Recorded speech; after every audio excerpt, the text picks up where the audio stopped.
اس سے پہلے سورہ بقرہ کی مختلف آیات کا خلاصہ پیش کیا گیا۔ جو آیت کریمہ چل رہی تھی وہ یہ کہ اللہ تبارک و تعالیٰ کے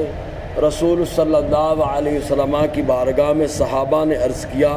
یسألونک ماذا ینفقون، وہ آپ سے پوچھتے ہیں کہ کیا خرچ کریں، محبوب کہہ دو جو بچے وہ خرچ کر دیں۔ چنانچہ اسی صدقے و خیرات کے تعلق سے حضور صلی اللہ علیہ وسلم نے ایک مرتبہ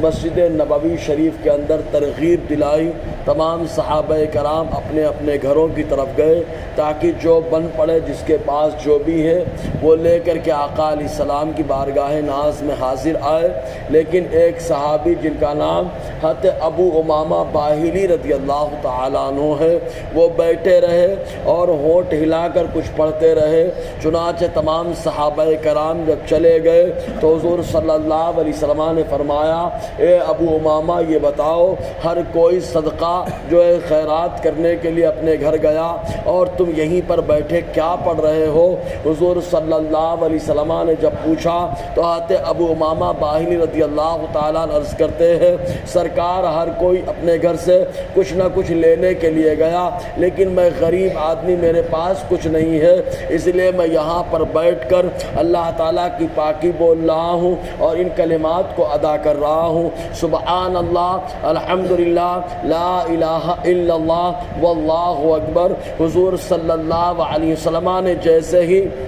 ان کلمات کو سنا، اللہ کے حبیب مسکرا اٹھے اور ارشاد فرمایا اے ابو امامہ باہلی سنو، تمام لوگ سونے کے جو ہے صدقات اور خیرات دیں اور خرچ کریں اللہ کی راہ میں۔ سونے اور تمام چیزوں کی خیرات اور صدقات سے بہتر تمہارے ان کلمات کا ورد کر لینا ہے، ان کلمات کا ورد کر لینا آقا علیہ السلام نے بہتر قرار دیا۔ یہاں پہ دو باتیں سمجھ میں آئی۔ پہلی بات تو یہ ہے کہ اللہ نے جس کو جس چیز سے نوازا وہ راہ خدا میں خرچ کرے، اگر وقت جو ہے فری ہو تو اللہ تعالیٰ کا ذکر کرے، وقت اللہ کی راہ میں دے۔ مزید یہ کہ حضور صلی اللہ علیہ وسلم نے ان کلمات کی تعریف کی اور ساتھ میں ذکر کی بھی تعریف فرمائی۔ ان کلمات کی خاصیت کیا ہے تو اس کی وجہ یہ ہے کہ یہ چار پیغمبروں کی یاد میں یہ چاروں کلمات ادا کیے جاتے ہیں۔ چنانچہ سب سے پہلے اللہ تبارک و تعالیٰ نے تمام چیزوں کو جب پیدا فرمایا تو سب سے پہلے عرش اعظم کو جب دیکھا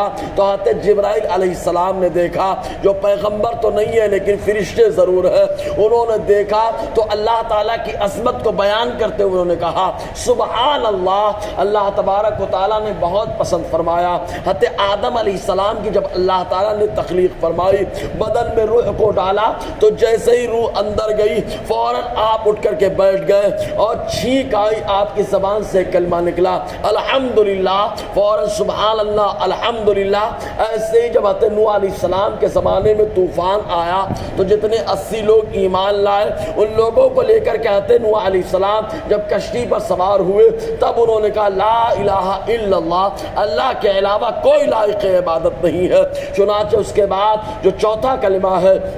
اللہ اکبر، تو حضرت ابراہیم علیہ السلام جب اپنے بیٹے حضرت اسماعیل علیہ السلام کے ذبح کرنے کے در پہ رہے، اللہ تعالیٰ نے جنت سے دمبا بھیج دیا تو دمبا آیا، ذبح ہو گیا، تب آپ نے وہ دیکھ کر اللہ کی قدرت کا اظہار کرتے ہوئے کہا اللہ اکبر۔ تو یہی وجہ کہ چار کلمات چار عظیم جو ہے شخصیات کی طرف منسوب ہے، اس لیے اللہ تعالیٰ ان کی برکتیں بھی خوب عطا فرماتا ہے۔ چنانچہ اللہ تعالیٰ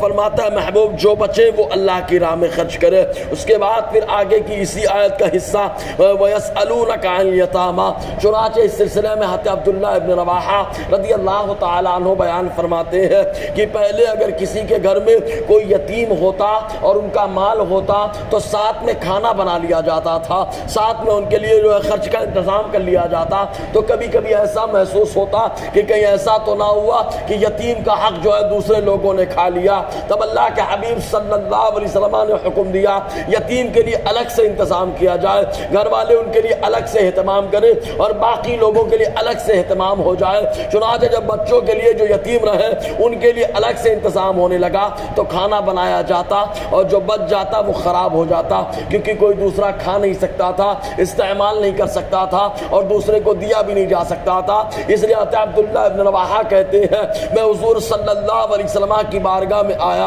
اور آنے کے بعد میں نے عرض کی اے اللہ کے حبیب صلی اللہ علیہ وسلم، ایسے تو یتیموں کا بہت حق مارا جا رہا ہے، ان کا مال تباہ اور برباد ہو رہا ہے، اگر آپ اجازت دے تب ایسی صورت میں یتیموں کے مال کو اصلاح اور تباہی سے بچانے کے لیے اپنے مال کے ساتھ ملا لیا جائے، کاروبار میں ساتھ میں لگا لیا جائے اور اس کے علاوہ ان کی حفاظت کی جائے، کھانا بھی ساتھ میں بنا لیا جائے۔ حضور صلی اللہ علیہ وسلم کی بارگاہ میں انہوں نے سوال کیا، اللہ تعالیٰ ارشاد فرماتا ہے وَيَسْأَلُونَكَ عَنِ الْيَتَامَى، اور وہ آپ سے یتیموں کے تعلق سے پوچھتے ہیں، قل اے محبوب کہہ دو اصلاح لہم خیر، ان کی اصلاح اور ان کے اندر سدھار پیدا کرنا یہ بہتر ہے۔ اب سدھار کی کیا کیا صورتیں ہوتی ہیں انشاءاللہ آگے گفتگو رہے گی۔ اللہ تعالی ہم سب کو فیضان قرآن برکات قرآن سے مالا مال فرمائے۔